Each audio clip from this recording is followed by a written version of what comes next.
খুবই মজাদার টেস্টি একটা খিচুড়ি, যেটা নাকি জলপাইয়ের আচার দিয়ে তারপর হচ্ছে মাংসর গ্রেভি দিয়ে দেয়। খেতে তো খুবই স্বাদের হয়, সাথে কাঁচা মরিচ, শসা আর হচ্ছে লেবু থাকলে কোনো কথাই না। তো আজকে হচ্ছে আমরা কোথায় যাচ্ছি সেটা হচ্ছে আপনারা দেখতে থাকেন, আর হচ্ছে কেন গিয়েছি সেটাও শেয়ার করব। আমার মুখটা দেখলে আপনারা বুঝতে পারবেন যে কী স্বাদের একটা খিচুড়ি। তো আসসালামু আলাইকুম, সবাই কেমন আছেন? আশা করছি সবাই ভালো আছেন। আমি আলহামদুলিল্লাহ ভালো আছি। তো এখানে হচ্ছে এত সিরিয়াল কিসের জানেন?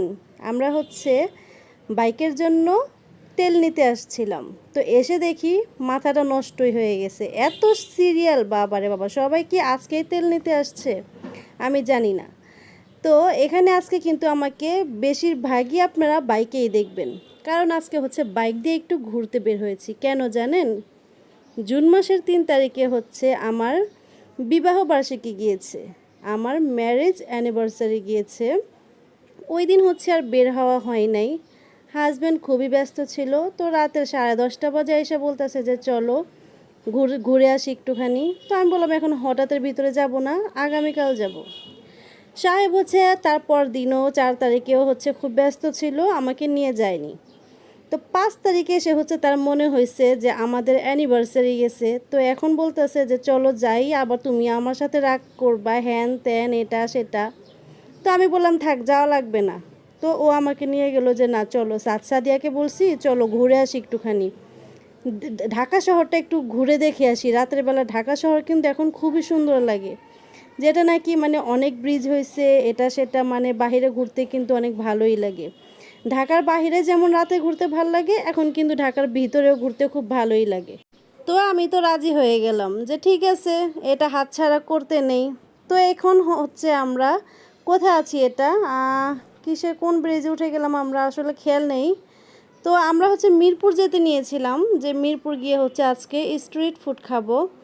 এর আগে মিরপুর যখন গিয়েছিলাম তখন হচ্ছে স্ট্রিট ফুড আমরা খাইনি, চলে গিয়েছিলাম রোড সাইড কিচেনে, যেটা নাকি যে হচ্ছে একটা ডস খাইছি, কোনো কিছুই ভালো লাগেনি।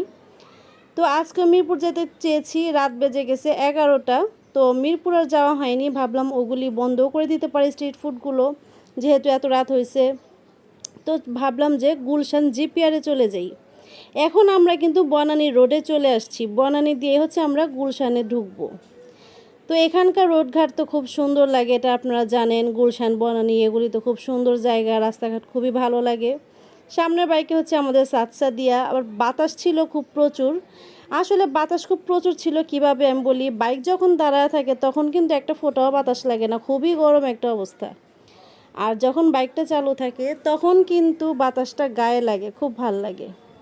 তো চলে আসলাম আমরা জিপিআরে, এটা হচ্ছে গুলশান 2-এ। তো এই তো এখানকার ফেমাস খাবার হচ্ছে রাতের বেলা খিচুড়ি। খিচুড়ি আছে, তেহারি আছে, আর হচ্ছে সাদা পোলাও আছে। প্রত্যেকটা মানুষ আসে এখানে খিচুড়ি খাওয়ার জন্যই, ওদের খিচুড়িটা বেস্ট, এক কথায় বললেই চলে, ওদের খিচুড়িটা একদম বেস্ট। প্রত্যেকটা টেবিলে টেবিলে হচ্ছে খিচুড়ি। আর এই যে একটা ভাইয়াকে দেখতে পাচ্ছেন আপনারা, এটা কিন্তু এই ভাইয়াটা আমাদের সাথে না। এই ভাইয়াটা হচ্ছে আমাকে বলতেছে যে এই যে আমাদের বাসায় একজন আছে, খাবার সামনে আনলেই হচ্ছে ভিডিও শুরু করে দেয়। এটা নিয়ে আমরা হাসাহাসি করতেছিলাম। তো ভাইয়াটার কথাবার্তা খুব ভালোই লাগলো, ভাইয়াও হচ্ছে আমাদের পুরান ঢাকারই। তো এখন আসেন আমরা খাওয়ার দিকে চলে যাই। এখানে হচ্ছে জলপাইয়ের আচার দিয়ে দেয়, আপনি হচ্ছে চাইলে আরও পাবেন, ওরা একবারেই দিয়ে দেয়, কিন্তু চাওয়ার পর হচ্ছে যদি আপনার দরকার পড়ে তাহলে কিন্তু আবার নিতে পারেন জলপাইয়ের আচারটা। আর এখানে যে মাংস গ্রেভি দিয়ে মাংসটা দেয় না, গরুর মাংসটা খুবই টেস্ট, খুব ঝালও না, খুব আবার একেবারে সাদামাটাও না, টেস্ট খুব অনেক ভালো। তো এখন হচ্ছে আমি একটু কাঁচামরিচ নিয়ে নিলাম, লেবু নিয়ে নিলাম, আর হচ্ছে একটু শসা নিয়ে নিব। এটা খেতে তো মানে এভাবে খেতে খুবই ভালো লাগছে, দারুণ লাগছে। তো আমার হচ্ছে ভুল হয়েছে, আমি যদি বাসায় সেই ভয়েসটা দিতাম না, তখন পেটটা ভরা ছিল, খাইতে মন চাইতো না। তারপর দিন ভয়েস দিচ্ছি, এখন তো আমার পেটটা খালি। সকালে নাস্তা খাইছি, এখন আর কিছু খাইনি, দুপুর 3টা বাজে। তো এখন তো আমার আবার ক্ষুধা লেগে গেছে, কিন্তু এখন আর ক্ষুধা লাগলেও কোনো কিছু করার নাই, এই খিচুড়ি দেখে লোভ করতেই হবে, যেহেতু খুব মজার খিচুড়ি। ক্ষুধা পেটে থাকলে এই খিচুড়ির কথা মনে পড়লে হচ্ছে জিভে পানি চলে আসবে। তো তো এখন আর কিছু করার নেই, জামাই তো সারাক্ষণ আর বাসায় থাকে না রাত ছাড়া। তো এখন যদি আমি ওকে ফোন দিয়ে বলি যে আবার একটু খিচুড়িটা খাওয়া নিয়ে আসেন, এমন আছে আমারে মানে লাথি উষ্টাও মারতে পারে যে প্রতিদিন কি তারা খিচুড়ি খাওয়াইতে নিয়ে যাবো গুলশান দিয়ে। তো থাক, লাথি উষ্টা খাওয়ার দরকার নেই বাবা, আমি হচ্ছে এখন ভাতই খাইয়ে নিমু।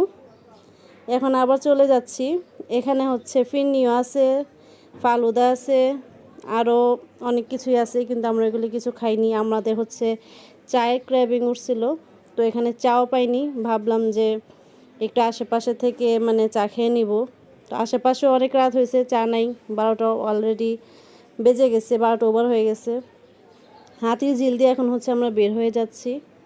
তো এই যে বললাম আজকে আমাকে কিন্তু খালি বাইকেই দেখতে পাবেন।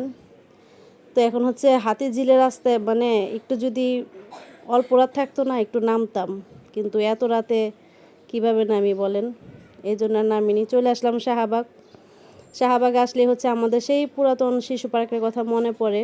ওইটাই বলতেছিলাম নিহানের পাপাকে যে শিশু পার্কটা চালু করে না, বললো এই শিশু পার্ক নাকি বুড়িগঙ্গা নদীর ওই পারে চালু করছে। তো ভাবলাম একদিন যাবনি। চলে আসলাম হচ্ছে ঢাকেশ্বরী কি এটা জুস কর্নার, এখানে চলে আসলাম আমরা হচ্ছে জুস খাওয়ার জন্য। এখানে সব রকম ফলের জুসই পাবেন। আমরা নিয়েছিলাম স্ট্রবেরি, তারপর হচ্ছে জামের জুস, তারপর নিয়েছিলাম ম্যাঙ্গো জুস, তারপর নিয়েছিলাম সবেদার জুস। আমি আর সাদিয়া খাচ্ছিলাম সবেদার জুস মানে সাপাটা, নিহান খাচ্ছিল স্ট্রবেরি, সাদ খাচ্ছিল ম্যাঙ্গো জুস, আর নিহানের পাপা হচ্ছে জামের জুস খাচ্ছিল। আমি যখন সবেদা জুস খেয়েছিলাম তখন হচ্ছে আমার একদম জিটা মাতলে দিয়েছিল, তখন আবার নিহানের পাপার জামের জুসটা খেয়েছি, আমার খুব ভালো লাগছে। আর এখানে আমার ছেলে বাইক চালানো শিখতেছে, ও হচ্ছে পুরোপুরি শিওর দিয়ে বলে আমি বাইক চালাতে পারি কিন্তু আমার পা নিচে নামে না কিন্তু ওকে পাপা বলতেছে যে স্টার্টিং কীভাবে দিতে হয়। তো ভাবলাম যে ওকে আর শেখায় লাভ নাই, ও কিন্তু পণ্ডিতপানা করতে থাকবে, দুর্ঘটনা ঘটা দিবে একটা। তো আজকে অ্যানিভার্সারি ঘোরাটা এতটুকুই ছিল। সবাই ভালো থাকবেন, আল্লাহ হাফেজ।